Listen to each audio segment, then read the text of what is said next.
Ռոբերտ Քոչարյանն իր հարցազրույցում իթիվս այլ հարցերի խոսել է նաև կոռուպցիայից եւ ասել է, որ Նիկոլ Փաշինյանը ըստ էության Հայաստանի ամենահարուստ մարդն է եւ այնտեղ կասկածներ կան, որ այդ ամեն ինչը կոռուպցիոն ճանապարհով է եղել։ Դե կարծում եմ ինքը պետք է բժիշկի դիմի, եթե այդպես հայտարարություններ անում, որովհետեւ Նիկոլ Փաշինյանը ամենաբաց երկրի ղեկավարն է երբևիցե Հայաստանի Հանրապետությունում եղած եւ Հայաստանի Հանրապետությունում բոլորը գիտեն, թե ով է ամենահարուստ երկրի ղեկավարը եւ ում դեմ է այս պայդրությամբ $200 միլիոն, իսկ ես չեմ նայել այդ այսպես ասած ասուլիսը, որը ես ասուլիս չեմ համարում, հարցազրույցը ես չեմ նայել եւ պետք է ասեմ, որ ավելի լավ կներ ինքը խոսար այդ $200 միլիոն վերջը Ղարաբաղից էին բերել, Պապներ կտակե, Ալբանիայից էին ստացել որպես օգնություն, թե որտեղից է այդ $200 միլիոն, ել չեմ ասում մնացած ունեցվածքը, որը որ մենք դեռ գիտենք։ Հələ այսքանը գիտենք, հələ այսքանի հայց ներկայացվել է, հələ ինչքան բան է բացահայտվելու, թող դրա մասին խոսա։ Անպայման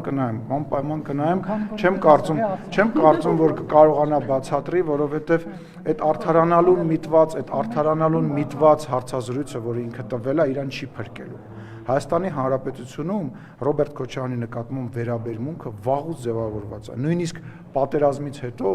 շատ ու շատ մարդիկ իր դեմքի ջղաձգումները հանրապետության հրապարակում տեսնելուց հետո որոշել են գնալ քվեարկության, որ հանկարծակի այդ օտարը Հայաստանի Հանրապետությունում այդ մարդասպանը,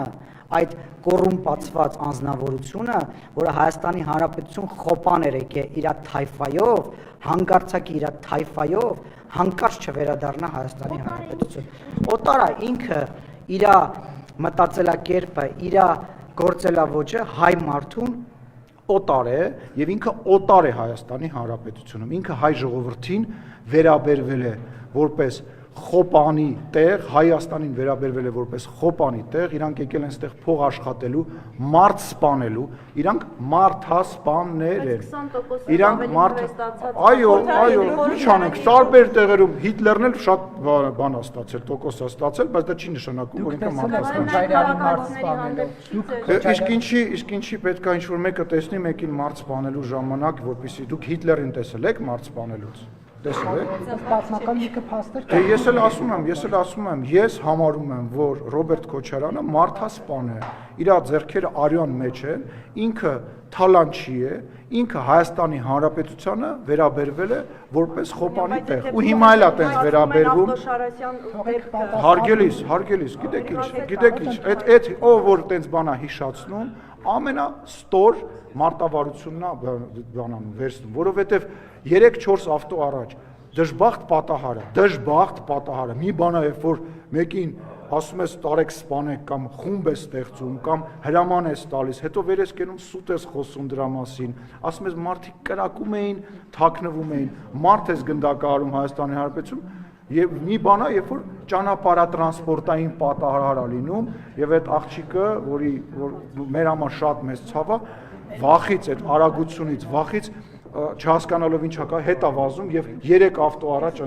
այդ համեմատությունը մի րոպե հանգարց չմտածես քեզ եմ ասում ես քեզ շատ մեծ հարգանքով եմ վերաբերում ինչ ես բոլորին բայց այն մարդիկ ովքեր փորձում են այդ բանը շահարկել ստորեն եւ շատ վատ բան են անում քաղաքական դիվիդենդ շահելու համար տես բան են անում, համեմատելու բան, դա օրական ցավոք սրտի կա պատասխան, տես բան չկա որ Հայաստանում Շողիկ, Հայաստանի Հանրապետությունում չկա դեպք, որ պատասխանատվություն չկա, անկախ նրանից ինչ պաշտոնյաներ են, ինչ աստիճանի պաշտոնյաներ են, չկա տես դեպք, չկա ու չի լինելու։ Ռոբերտ Քոչարյանն ասում է, ընդդիմախոսները մեղադրում են, եթե որ դուք ասում եք Քոչարյանի ձեռքերը արյունի մեջ են, նաև ձեզ մոտ 5000 զոհեր ունենալու։ Եվս մեկ անգամ ասեցիք 5000, ես ձեզ հարցազրույց չեմ։ Մոտ 5000։ Չի կարելի, կլինի մոտ մեր երեխեքի մահվան թիվը չավելացնի։ Մարդկանց,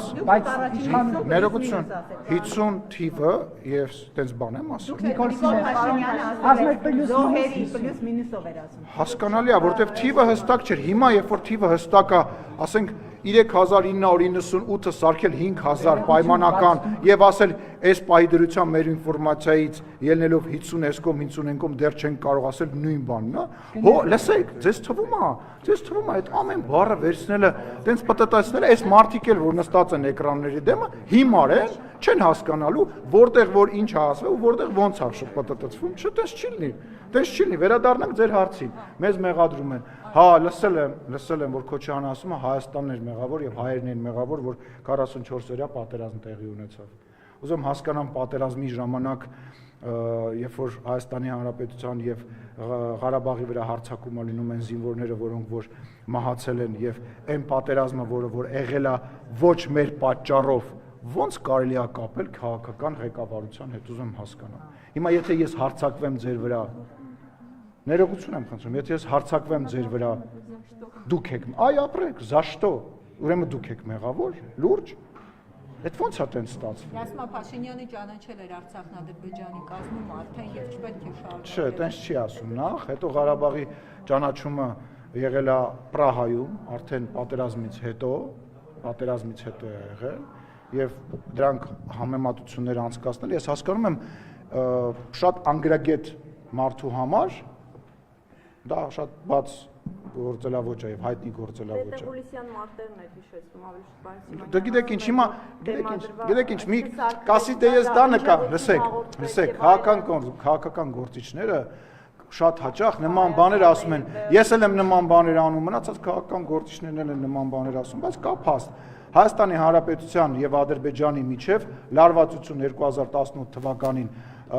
լավատեսություն չէր ներշնչում, ցիտում եմ Սերժ Սարգսյանին եւ գտնվում էր փակուղում, դրանից առաջ կար ապրիլյան պատերազմ, հետո իրանք անընդհատ երբ որ ընտրություններն էր վարչապետ 2018 թվականին ասում էին Ղարաբաղի հարցը ոնց է, բայց այդտեղ չեք հիշում, այդտեղ վարչապետին հարցեր էին տալիս դրա հետ կապված, մենք էլ զարմանում էինք, ասում ենք ինչի է դա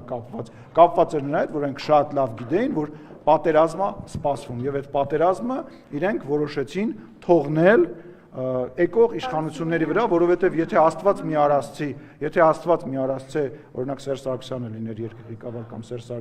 Ռոբերտ Քոչարյանը լիներ երկրի ղեկավար, իրանց Հայաստանի ժողովուրդը չէր խնայելու եւ չէր ներելու եւ չէր հասկանալու ինչ արեց 2021 թվականին մեր հետ։ Այսինքն Ռոբերտ Քոչարյանը ասում է, որ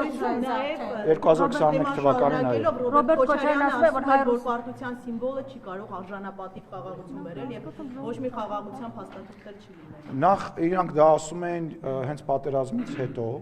եւ երկրորդը Ռոբերտ Քոչարյանը, երբ որ պարտության սիմվոլներից է խոսում, թող հիշի, որ ինքը երբեք